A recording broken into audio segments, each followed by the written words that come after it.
In the ancient Irish legends of the Ulster cycle, there is no name that commands more respect or more fear than Maeve. She was the Queen of Connacht, a woman who demanded equality in a world of warriors, and she didn't just rule from a throne, she led from the front of a chariot.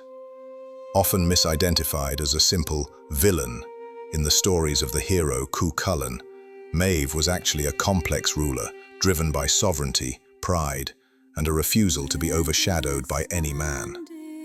Today, we're looking at the woman behind the Cattle Raid of Cooley. Welcome back to Legends and Lore.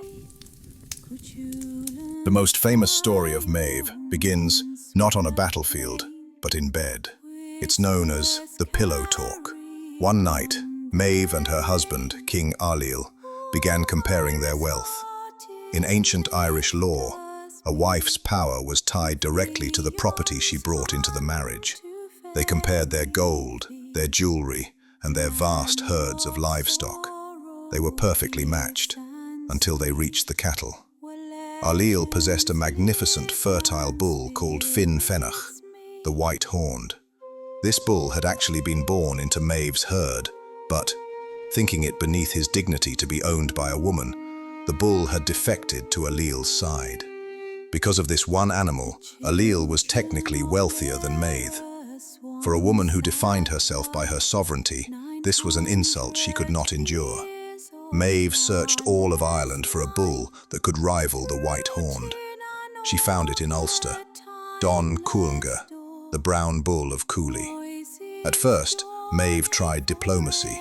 She offered the owner of the bull massive riches and even her own intimate favors in exchange for a one-year loan of the animal. But when negotiations turned sour due to a drunken misunderstanding, Maeve decided she wouldn't borrow the bull. She would take it. She raised a massive army, the 4 proud provinces of Ireland, and marched against the kingdom of Ulster.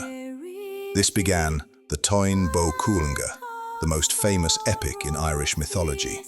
Maeve's timing was perfect, or so she thought. A curse had fallen upon the men of Ulster, leaving them with the labor pains of a woman, unable to fight for weeks. But one man was exempt, the teenage demigod Cú Chulainn. For months, Maeve's entire army was held at bay by this one boy. He picked off her men one by one in single combat at river crossings. Maeve, ever the strategist, tried to bribe him, then sent his own best friend, Ferdiad, to fight him. It was a brutal, bloody stalemate that tested Maeve's leadership to its absolute limit. Eventually, the curse lifted. The Ulster men rose, and a massive battle ensued. In the chaos, Maeve's forces managed to capture the Brown Bull and bring it back to Connacht. When the two bulls finally met, the earth shook. The white-horned and the Brown Bull fought across the entire island of Ireland.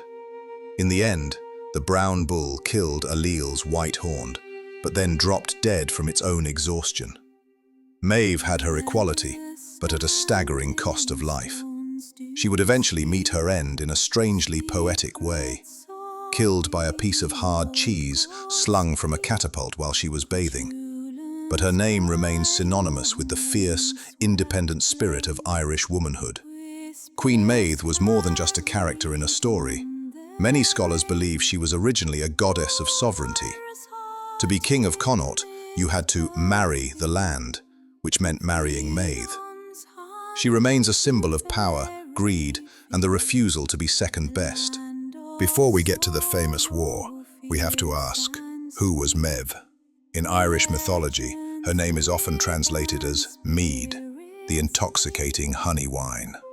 This isn't a coincidence. In ancient Celtic tradition, a king wasn't just elected, he had to marry the land itself to become legitimate. Maeve is believed to be a sovereignty goddess. To rule Connacht, you had to drink the marriage mead from her hand.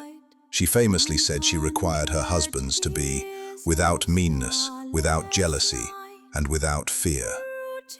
If they failed her, she replaced them. This wasn't just about romance. It was about the literal power of the earth choosing its protector. When Maeve decided to march on Ulster to steal the Brown Bull, she didn't just walk out the door.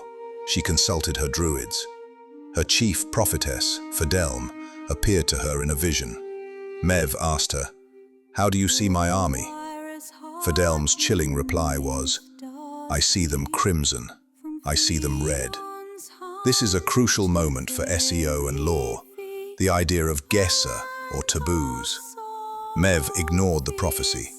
She was so confident in her 4 proud provinces that she believed she could overwrite fate itself. This section of the Táin highlights the tension between royal ego and divine warning. We must talk about the most emotional part of the war, the fight between Cú Chulainn and Ferdiad. Ferdiad was Cú Chulainn's best friend and foster brother. Medb knew Cú Chulainn was unbeatable, so she used her daughter, Findabair, as a bribe to force Ferdiad to fight his best friend. For 3 days they fought at the ford. Each night they sent each other food and medicine because they still loved each other. On the 4th day, Cú Chulainn was forced to use his ultimate weapon, the Gai Bulg, to kill Ferdiad. Medb's cold-blooded strategy caused the greatest tragedy in Irish myth, all for a bull. Thanks so much for watching. We hope you enjoyed the video.